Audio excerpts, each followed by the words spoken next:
All right, good evening, everyone. I hope the screen is visible. I am audible. In this session, we will be starting with Biochemistry portion, MDS Predictor series, and we will be trying to pull the most important topics out of Biochemistry. Right, so let's get started.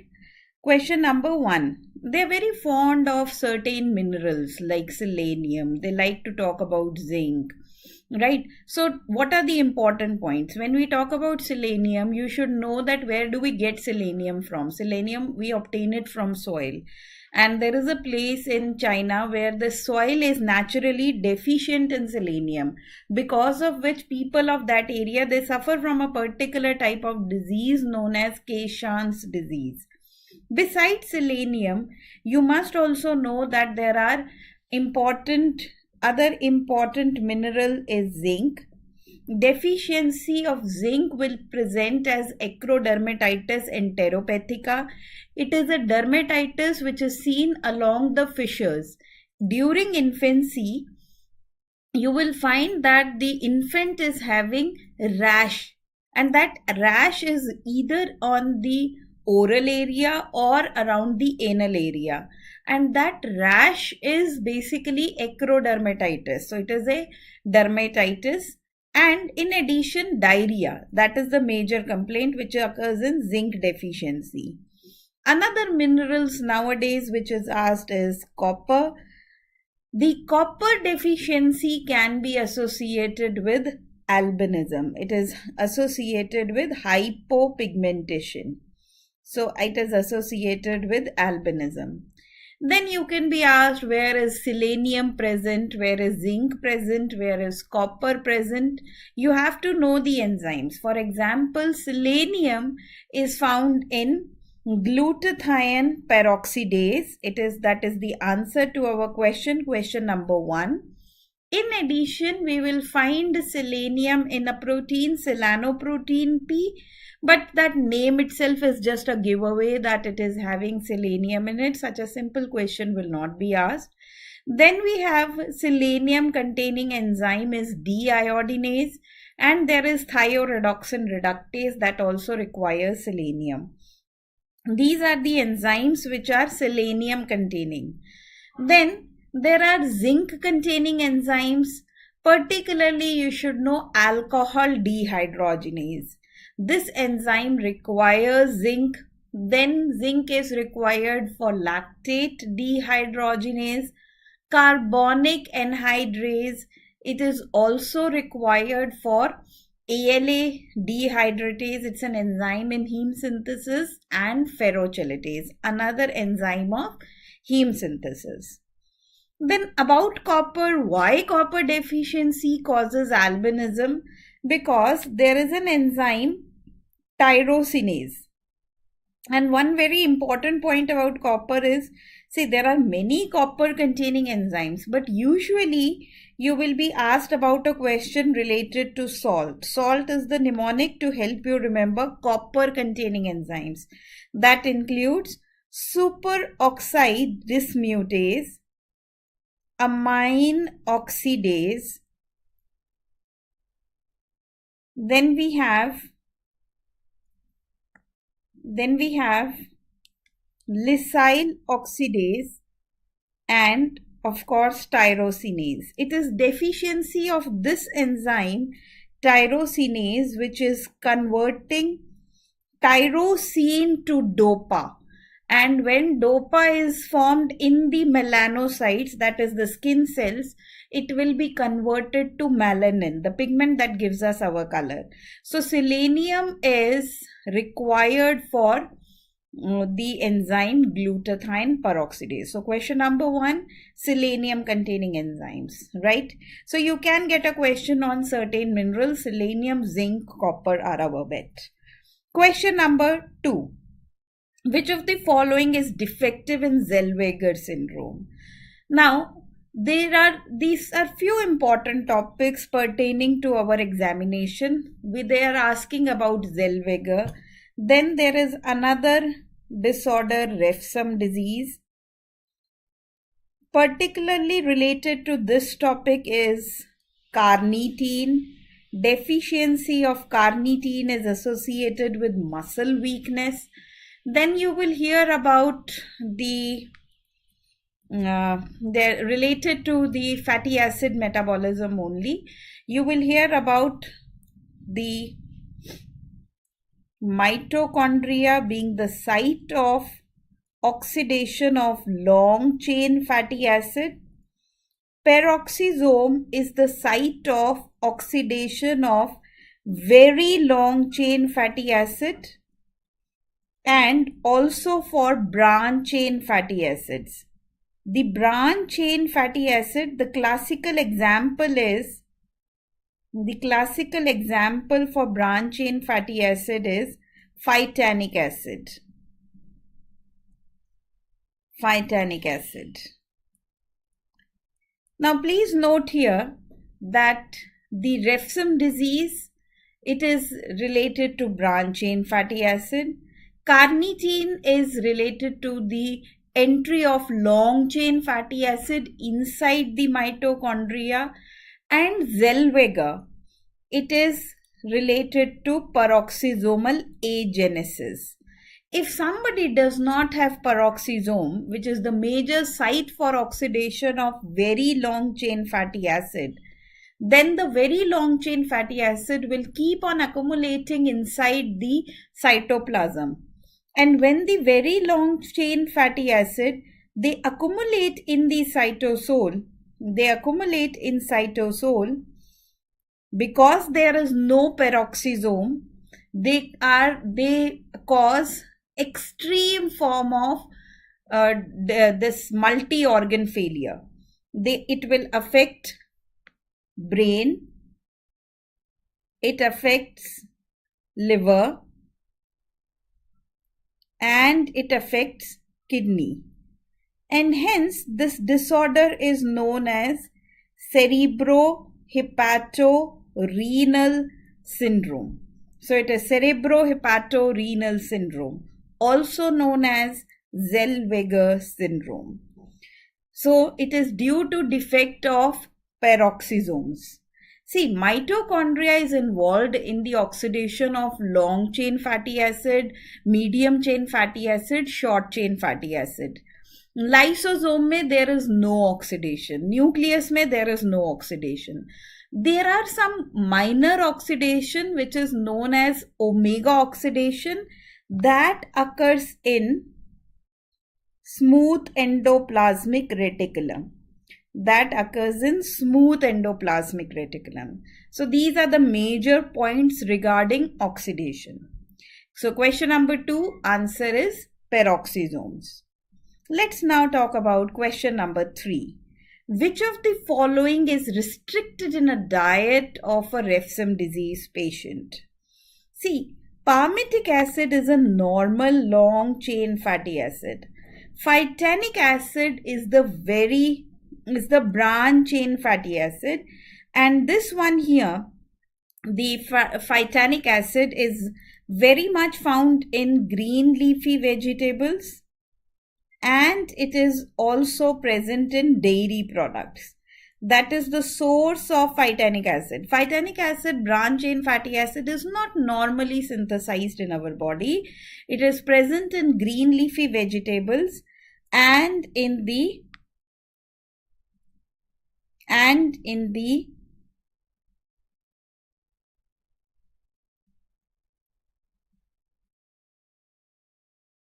dairy products.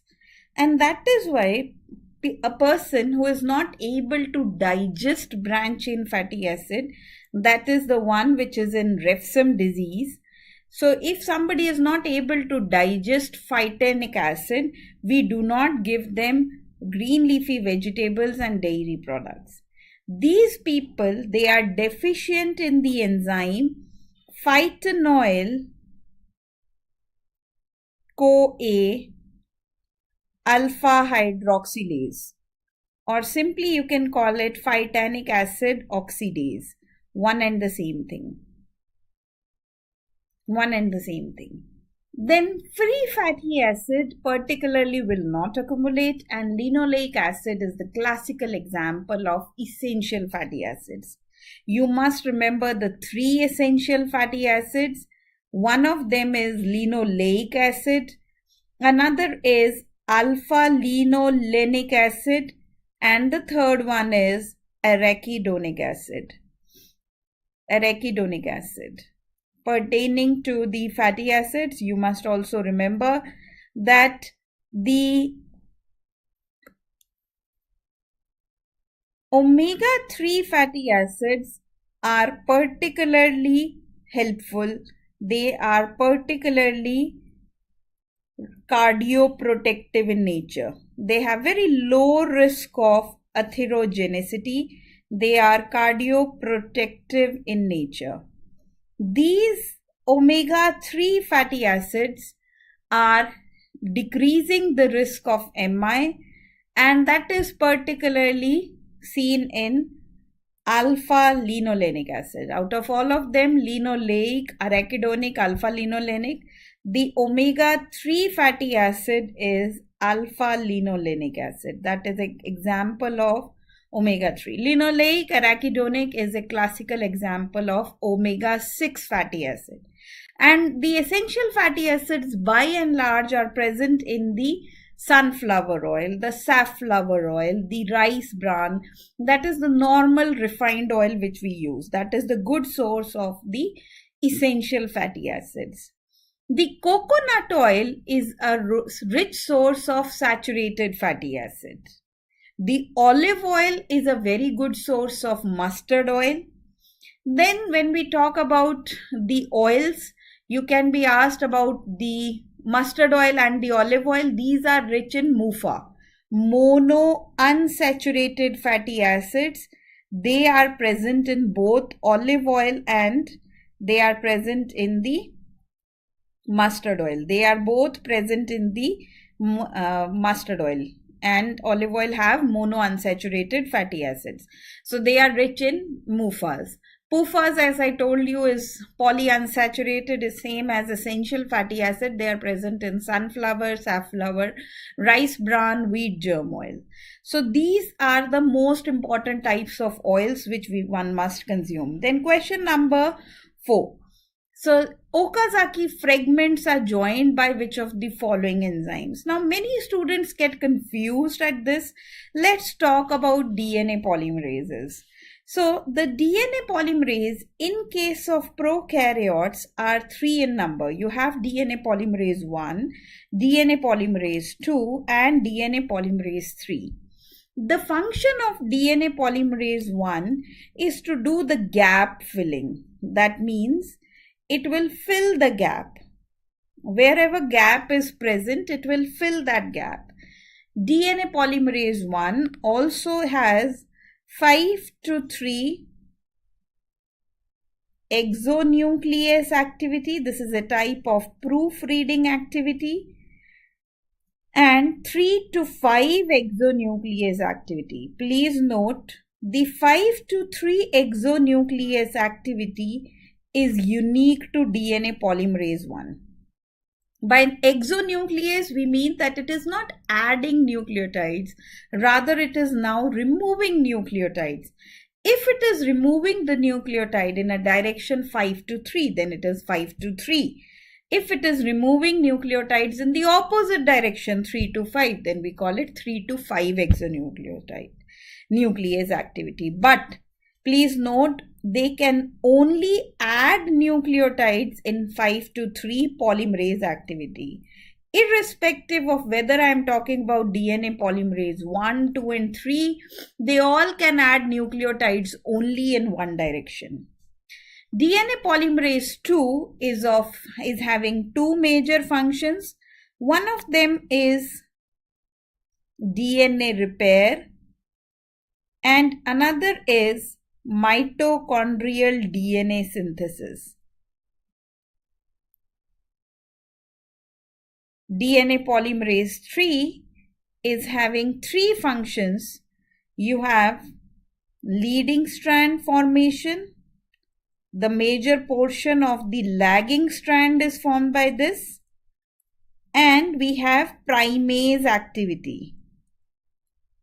and we have primase activity. All of that is associated with DNA polymerase 3.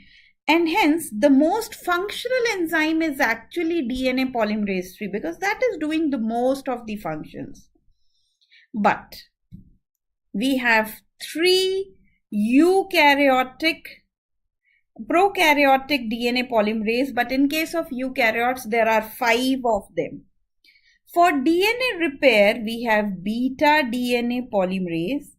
For mitochondrial, we have gamma DNA polymerase. For leading strand, we have epsilon DNA polymerase. For lagging strand, there is a delta 1 and there is an alpha DNA polymerase. All of them are different for DNA polymerases in prokaryotes and eukaryotes. All of them are different. Now please note, these Okazaki fragments are only formed on the lagging strand. They are only formed on the lagging strand. And the DNA polymerases, the Okazaki fragments are formed by DNA polymerase 3. But once the Okazaki fragments have been formed, the Okazaki fragments are joined by DNA ligase. So the question is asking, what are they joined by? Then the answer is DNA ligase. If the question asks the Okazaki fragments are formed on, then it is lagging strand by DNA polymerase 3, but they are joined by, because they are small fragments. The lagging strand is formed in small fragments. We need a joining, and that is done by DNA ligase. Let's now talk about question number 5. All of the following lab investigations are done in sporadic ataxia except. Now, if there is ataxia, it can be due to any type of neuropathy. So, the vitamin B9 out of the given options is not associated with any of the ataxias. It is vitamin E, with deficiency can cause neuropathy. Vitamin B1 deficiency is associated with dry beriberi, wet beriberi, which is having neuropathy in it. Subacute combined degeneration is seen with vitamin B12, but we do not see the folic acid deficiency is not associated with any kind of neuropathy. Then in addition, vitamins is very important topic.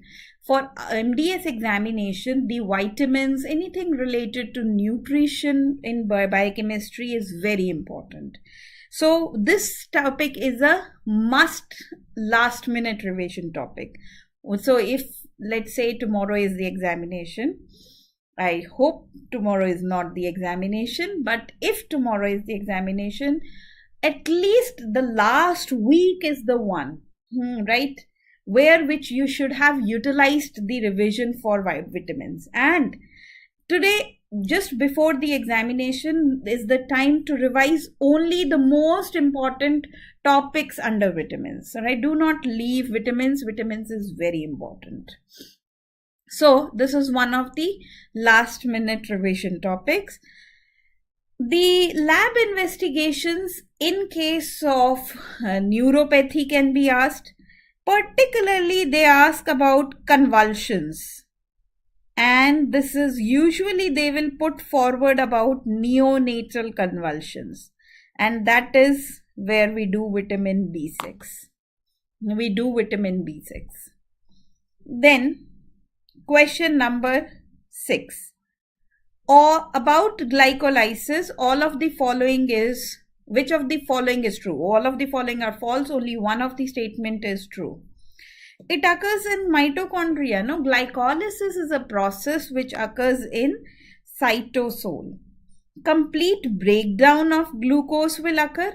See, there are 2 types of glycolysis. One is aerobic, in which complete oxidation occurs, and another is anaerobic, in which partial oxidation till lactate is occurring.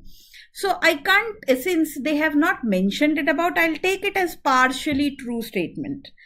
Conversion of glucose to 3 carbon units. When we refer to glycolysis, we are particularly referring to conversion of glucose to pyruvate. Yes, this statement is true because we are converting it to a pyruvate molecule. From one glucose, which is 6 carbon, we will get 2 3 carbon molecules, and that is pyruvate. So yes, this statement is completely true. But now you can say, what about aerobic glycolysis? Then it will be converted to carbon dioxide and water. Yes, in that case, it will be converted to carbon dioxide and water. But because it's a vague question, they have not mentioned in the question whether it is aerobic, anaerobic. I'll take it till the point it is getting converted to pyruvate. That is the glycolysis, because the other half is actually known as TCA cycle. And there is a link reaction between the glycolysis and the TCA cycle. So when we say about glycolysis, I mainly focus in the glucose to pyruvate conversion. 3 ATPs are used in anaerobic pathway. Rather, 3 ATPs nahi, we will need 2 ATPs are formed. They are produced in anaerobic pathway. And those 2 ATP is very important for the survival of the RBC, for the survival of the anaerobic tissues. That 2 ATP is must for RBC because there is no other source of energy in the RBC. See, RBC is the only tissue in the body which survives only and only on anaerobic glycolysis. The other tissues like brain, that survives mainly on aerobic glycolysis. But when we go on prolonged starvation, then ketone bodies will become the major source of energy. Can anybody tell me in the chat box what are the 3 ketone bodies? I hope you know them. Right, let's see. Acetone, acetoacetate, and beta hydroxybutyrate. Those are the 3 ketone bodies which are formed only during starvation. Normally their concentration is present in the blood but is negligible. They will increase only in prolonged starvation, and after prolonged starvation they are the major source of energy everywhere. They are required for brain, they are required for heart, for muscles, everything, but never for RBC, because the only source of energy in the RBC comes from the anaerobic glycolysis. In addition, whenever you are revising glycolysis, you must revise GLUT transporters. Very important. There are 2 types of glucose transporters, unidirectional, bidirectional. SGLT1, SGLT2 is a unidirectional type of transporter. Facilitative bidirectional transporters are GLUT1, 2, 3 and 4. Particularly out of all of them, you must know GLUT2 and 4. Put them under last minute revision topics. Now just to add some point about GLUT2 and 4, the GLUT2 is present in the liver. It is present in the liver, beta pancreas. It is present in small intestine, and it is present in intestine, and it is present in kidneys. GLUT4, on the other hand, is present in heart. Easy way to remember, we have 4-chambered tissue heart which is having GLUT4 in it. Then we have skeletal muscle and adipose tissue.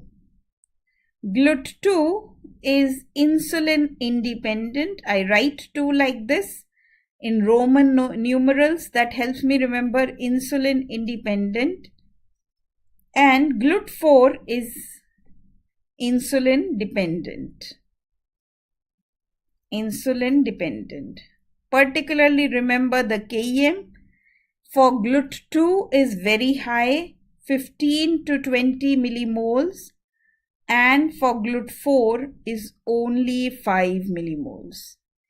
Usually whenever they are asked in comparison. So if you know these 3 key points, you'll be able to answer questions about GLUT2 and GLUT4. Very important. Our next question is, which of the following increases in competitive enzyme inhibition? The increase occurs in KM. The answer here is KM. Now, first and foremost, what is the definition of KM? Km is that substrate concentration. It is equal to the substrate concentration at which initial velocity has become half of the maximum velocity. In other words, whatever is my maximum velocity, at 50% of that Vmax, whatever is the substrate concentration in a particular reaction, that is the Km. So Km is equivalent to substrate concentration at which initial velocity becomes half of Vmax. Now please note, there will be increase in the Km because suppose I have an enzyme and this enzyme has a substrate binding site. I have a substrate. I also have an inhibitor. Now, the inhibitor resembles the substrate and it is competing with the substrate to bind to the substrate binding site. In presence of that inhibitor, I must increase the substrate concentration so that my inhibitor is no longer able to bind to the enzymes. What I mean to say is, the Km will increase, only then the inhibitor will not bind. And hence we say that in case of competitive enzyme inhibition, the Km will increase. In other words, you increase the substrate concentration to reach the same Vmax. So question number 7, just remember, Km will increase, Vmax will remain unchanged. Question number 8.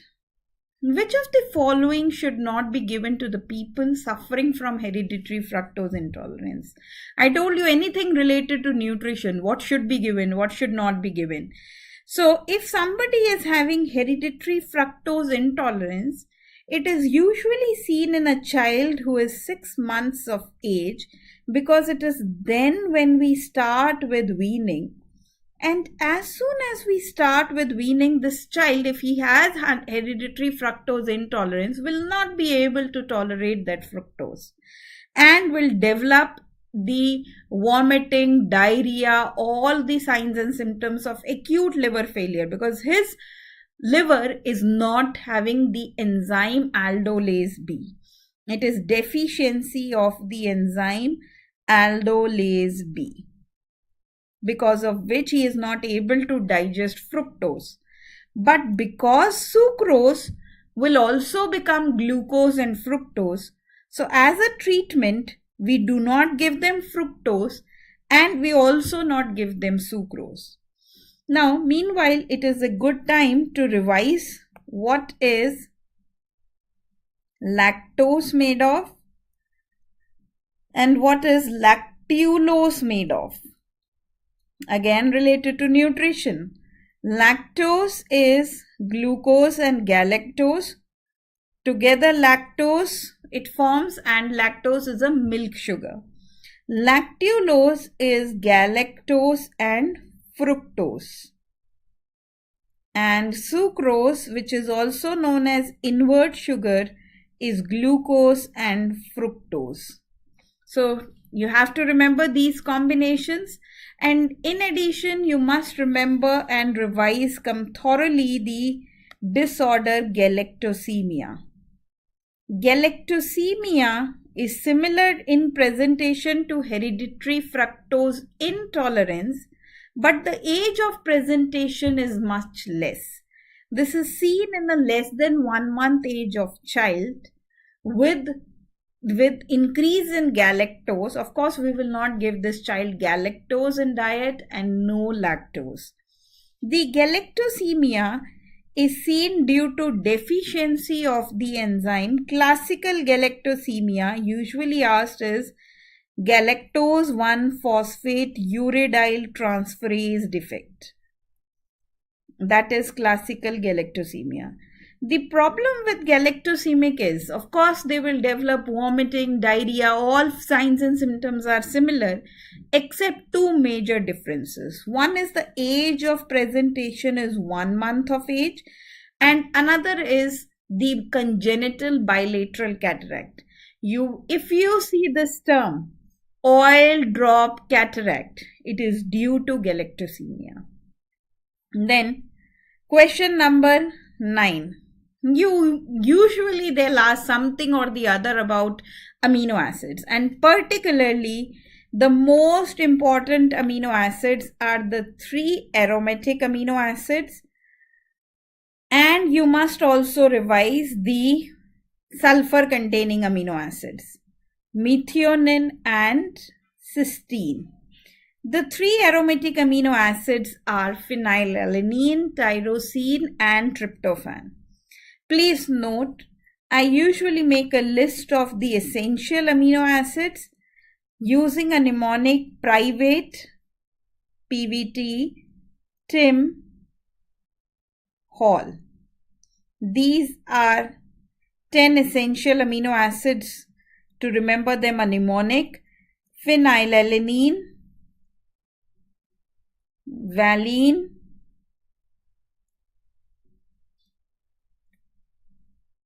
tryptophan, threonine, isoleucine, methionine, histidine, arginine, leucine, lysine. Please note, out of them, the 2 semi-essentials are histidine and arginine. They are only required in children, adults can form. Now let's see, the list of essential amino acids does not have acidic amino acid. There is no aspartic acid and glutamic acid. The basic amino acids are 3 in number. We have histidine, arginine and lysine, and all of them are present here. The aromatic amino acids are 3 in number. Phenylalanine and tryptophan is here. Tyrosine is non-essential. It is formed from phenylalanine. The branch chain amino acids are 3 in number. We have isoleucine, we have leucine and valine. So if you see, they are basically made of basic amino acids, aromatic amino acids, and they have branch chain amino acids. In addition, there is one threonine. So answer to question number 9 is A, acidic amino acid. You do not find it here. Then you can get a question about which of the following amino acids forms what. So try to remember what are the specialized products for glycine, what are the specialized products of tryptophan, what are the specialized products of tyrosine. Whatever is formed from tyrosine will also be formed from phenylalanine, because I just said phenylalanine is coming from tyrosine. Again, the most important are the 3 aromatic amino acids. Complete revision, anything can be asked about the 3 aromatic amino acids. Question number 10. Which of the following is the cardioprotective in nature? I already gave an answer to this in a previous question. It's the omega-3 fatty acids, which are considered to be cardioprotective in nature. Not many things. Remember the classical example, alpha-linolenic acid. We also have DHA. We also have cervonic acid. We also have eicosapentaenoic acid, which is also the example of omega-3 fatty acid. So we have alpha-linolenic acid, we have eicosapentaenoic acid, and docosahexaenoic acid, also known as cervonic acid. The same DHA which is found in Bonvita, that is cardioprotective in nature, but it is present in milk also naturally. Question number 11. Sphingomyelinase deficiency is seen in. See, again, there are two most important classes of disorders. You have to revise them. If tomorrow is the exam, these are two which I'm going to revise today. Glycogen storage diseases, the von Gerk's disease, Pompey's disease, Cory's, Anderson's, McArdle's. You have to know what are the 5 enzyme defects. Von Gerk's glucose 6-phosphatase, Pompey's acid maltase defect, Cory's is debranching, Anderson's is branching, McArdle's is myophosphorylase defect, and sphingolipidosis. Sphingolipidosis, you have to know them all. So Tay-Sachs is hexosaminidase defect. We have Niemann-Pick, which is sphingomyelinase defect, and that is your answer. We have at least try to remember the enzyme defect and the disorder. That is the most important questions. So this is my last minute revision topic, and this is very important. These are very important. Then we have Fabry's disease. It is alpha galactosidase defect. Krebs is beta galactosidase defect. Gaucher's is beta glucocerebrosidase defect. All of these are very important. So at least remember these, the disorder and their enzymes. You can put a chart in your room where you have the disorders and their enzymes. You can even get a match the following type of questions on this. Question number 12. Carboxylation of clotting factors by vitamin K is required to be biologically active of which of the following amino acid? Very important topic is post-translational modification. Under post-translational modification, we have basically 3 post-translational modification from the examination point of view. There are many thousands of them, but 3 important. Number 1 is vitamin K dependent gamma carboxylation of glutamic acid, and hence the answer is glutamate. Number 2 is vitamin C dependent hydroxylation, that is addition of hydroxyl group to the amino acid proline. Oh, vitamin C, vitamin K, you cannot miss on any vitamins. Revise them as many times as possible before the examination. Vitamins, very important. I can't choose between them. All of them are important. Then we have the classical examples of zymogens. You must be remembering pepsinogen becomes pepsin, trypsinogen becomes trypsin. That is post-translational modification. You have the protein already ready, but it is not active. You just are doing some small modification and somehow the protein becomes active. So that is post-translational modification. Anytime you see this term, it is very important. So, question number 12, glutamic acid. On the factor 2, 7, 9 and 10.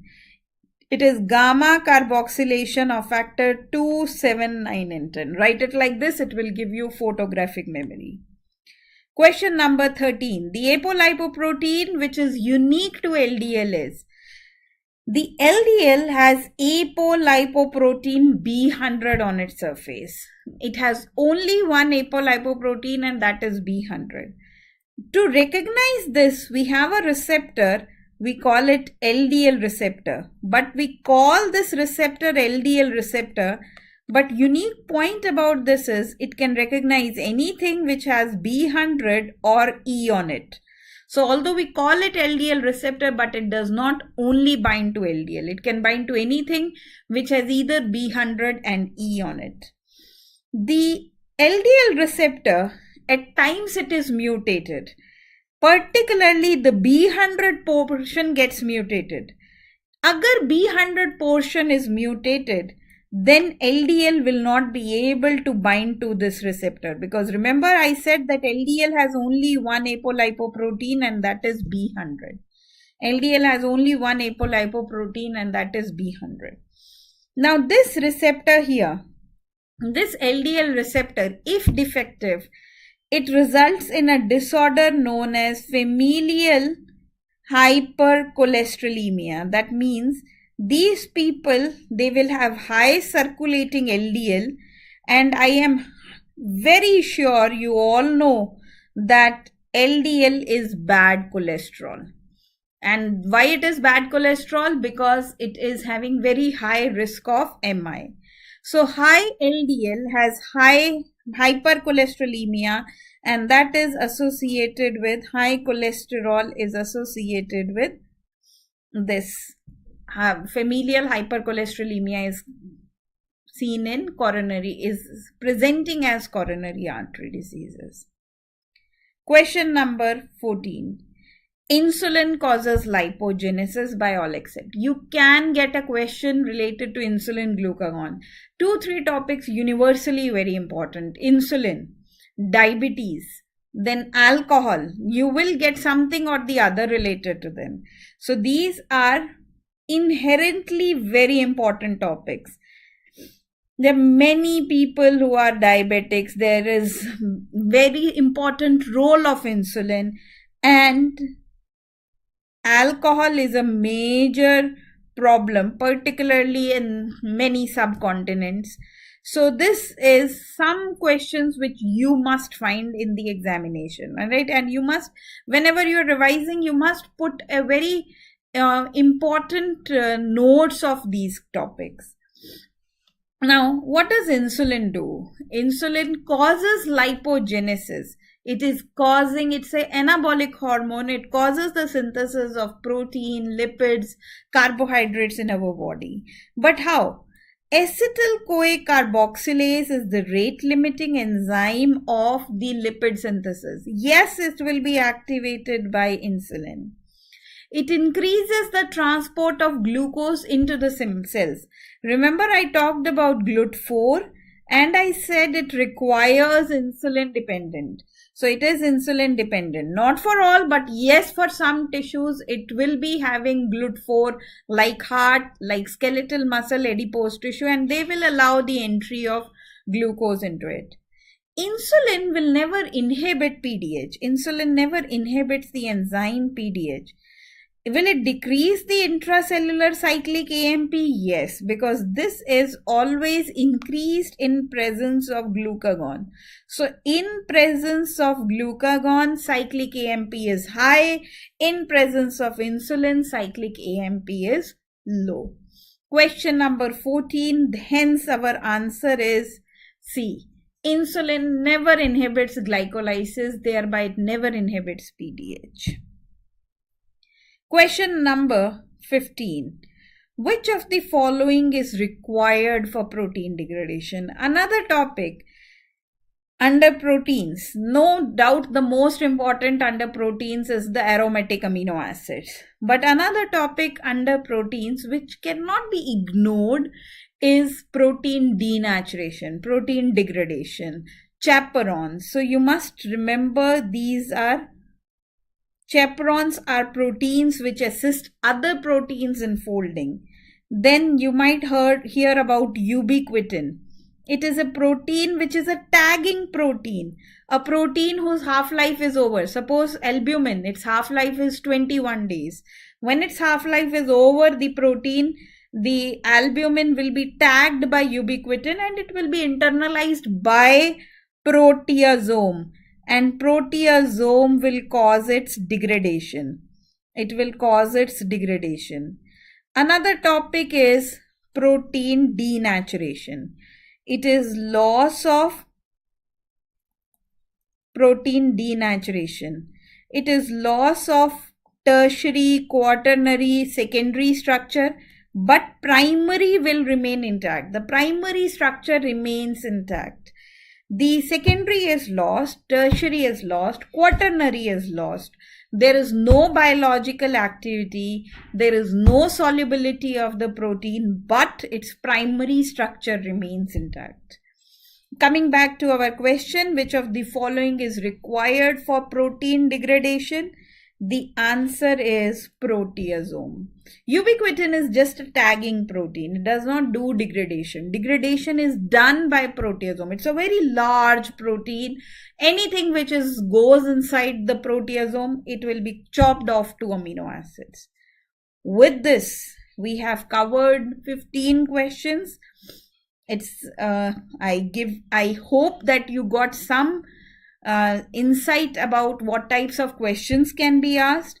The most important topics we have discussed the last minute revision topics. Vitamins, very important. The 3 aromatic amino acids, anything related to nutrition is very important. Anything related to the topics like protein degradation, denaturation, some sideline topics usually the students miss, but you must not miss them for the examination purpose. When you are revising biochemistry, my advice will be at least give 2 good revisions, right? Whatever is your source of notes, just give 2 very good revisions. And once you have given the 2 very good revisions, just do the previous year questions. Hardly there you will get, even if you concentrate for last 5 years, you'll be able to get hardly 50 questions. Just do that 50 questions. And in addition to this, previous year questions, your notes, the last minute revision topics. These last minute revision topics particularly has to be given a thorough revision in the last week. Even just one day before, you do not revise biochemistry, it is fine. I know you have many other subjects to revise one day before the examination. Just 1 or 2 topics you can keep from biochemistry, like glycogen storage diseases, sphingolipidosis, because they are highly volatile. But rest other topics, keep it in the last week. For example, let's make a list of last minute revision topics. We have, this is last week revision. More appropriately, we'll add here the 3 aromatic amino acids, the 2 sulfur containing amino acids, sphingolipidosis,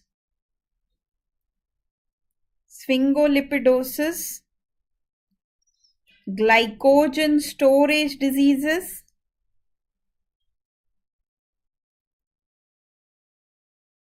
anywhere you hear this term insulin, it becomes automatically very important. Then we have alcohol, another very important topic. Vitamins, very, very important. Very, very important. You can add a note on gout, Leishman syndrome, and it will be advisable that when you are doing your first revision before the examination, you can make a table where you have a pathway written and in front of that just the rate limiting enzyme, and if it causes any disease, if deficiency of that particular rate limiting enzyme causes any particular disease. And if you do this will give you an extra edge amongst your peer groups. All right. On that note, I wish you all the very best. Thank you so much. And I hope that you are able to tick this box this year. Thank you so much.